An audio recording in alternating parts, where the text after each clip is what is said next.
Certificate को वो मान लेंगे और हमें न्याय देने की कोशिश करेंगे। और हम ये कहना चाहते हैं कि ये केस बनता ही नहीं है और इसका दोबारा से एग्जामिन करके देखा जाए कि संत रामपाल जी का इसमें से कोई लेना देना नहीं है। वो अपना एफिडेविट दे चुके हैं कि मैंने कोई अवमानना नहीं की और मैंने मेरे शिष्यों से नहीं कहा कि कोर्ट में मेरे साथ जाएं। मैं राष्ट्रीय समाज सेवा समिति का जनरल सेक्रेटरी हूं। हम ये सारा प्रबंध करते हैं। संत रामपाल जी जब पेशी पर जाते हैं तो हम राष्ट्रीय समाज सेवा समिति ये सारा कार्यक्रम करती है।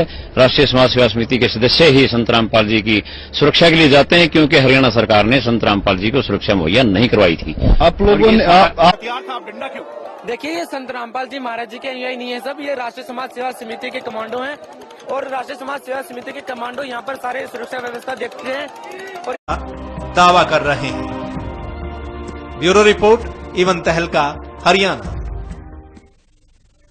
वहीं इस मामले पर राष्ट्रीय समाज सेवा समिति के अध्यक्ष और सतलोक आश्रम के समर्थक राम कंवल ढाका ने आज शाम को कहा है कि अगर बाबा रामपाल खुद भी जाना चाहेंगे अदालत में तो वो उनको नहीं जाने देंगे। आइए उन्होंने क्या कहा ये भी आपको सुनवाते हैं।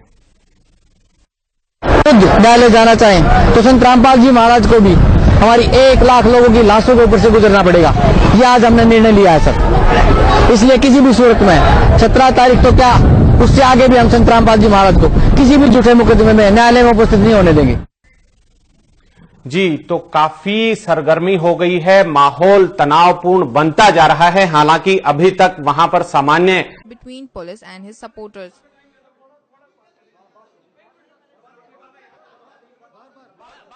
आपको मेडिकल रिपोर्ट आ चुकी है, उसमें है कि आप बिल्कुल सही है, लेकिन कोर्ट को गुमराह कहीं ना कहीं किया गया। ये कहा जाता रहा कि आप अस्वस्थ है, जिसकी वजह से कोर्ट में पेश नहीं हो पाए। अब स्वस्थ हो गया, मैं पहले बीमार था। रामपाल जी, आपकी जो बेल एप्लीकेशन थी वो भी अब रिजेक्ट कर दी गई है, जो 2008 में आपको बेल मिली थी कोर्ट की तरफ से, उसके बारे में क्या कहना है? धन्यवाद। जो पूरा विवाद हुआ उसमें 6 लोगों की जान गई, आपको कोई अफसोस है उस बात का?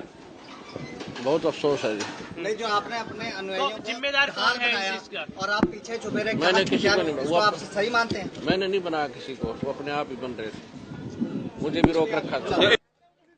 Following his arrest from the Satlok Ashram in Barwala, Haryana, Rampal was brought to Panchkula. He walked. आपके ऊपर इतने इल्जाम है सर, आपके ऊपर इतने इल्जाम झूठे कैसे हैं आपके ऊपर? आपके गुंडे इतने खड़े थे वहाँ पे, हजारों आदमी हरियाणा पुलिस से। मेरे नीचे राष्ट्रीय समाज सेवा समिति नहीं तो आपकी समिति है। अरे आपकी समिति है बाबा, आप अपने आप को संत कहते हैं, आप संत कहना लायक भी है? आप आपसे भी जवाब दीजिए। आपके वहाँ इतनी फोर्स, इतने गुंडे, इतने आर्मी खड़ी हरियाणा पुलिस के ऊपर, आप लोगों के ऊपर आपने इतना बंदी बनाए रखा है। जितने लोग आपके आश्रम से निकले हैं वो सब कह रहे हैं कि उन्होंने आपके लोगों ने उनको बंदी बनाया हुआ था। नहीं रामपाल जी, आपके कह रहे हैं आप अपने आप को संत बुलाते हैं, सब झूठे हैं। यू आर अ गॉडमैन और अ कॉनमैन। और आपसे जो जिस तरीके से मीडिया को टारगेट किया गया, हथियार को, सब गॉडमैन और अ कॉनमैन। रामपाल जी, कोई बात नहीं।